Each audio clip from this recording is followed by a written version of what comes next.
he had surgery on his foot, right? That's correct. So that's two Mate, foot surgeries in like less than a year or around a year, correct?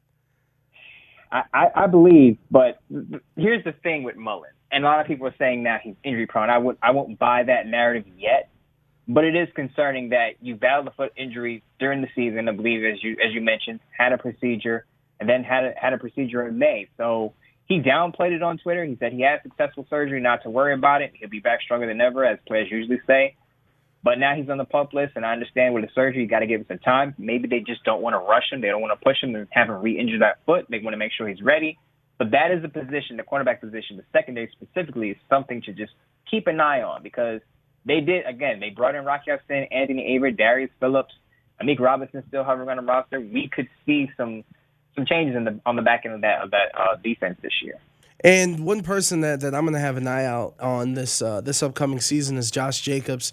Obviously, it's a contract year for him, but also Raiders. You talk about those New England ties. They brought in Brandon Bolden. They drafted Zamir White, Kenyon Drake coming back from injury. It's a crowded running back room, and obviously a lot of it, and I think a lot of bad habits developed because of how poor that offensive line played.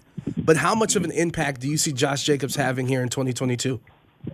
I think he'll be the feature back. I don't think he's going to get 200-plus carries as he did in his first few years. I think he'll be in that 175, 190 range. He'll be about 900 rushing yards, kind of like what Damian Harris has been for the Patriots in the past few years. May get a lot of touchdowns, but not a lot of value as far as his rushing yards because, as you mentioned, it's a crowded running back room. He's got to split carries with Kenyon Drake, Brandon Bolden, who I believe is going to get touches more as a receiver.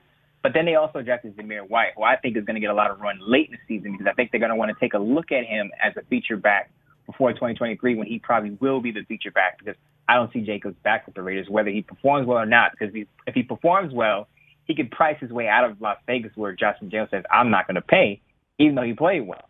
And if he underperforms, then it's like, okay, we're justified in moving on with Zamir White. So for Josh Jacobs, I think is whether he does well or underperforms, he's gonna be on the outs, and you're gonna see Zamir White taking a lot of carries next year.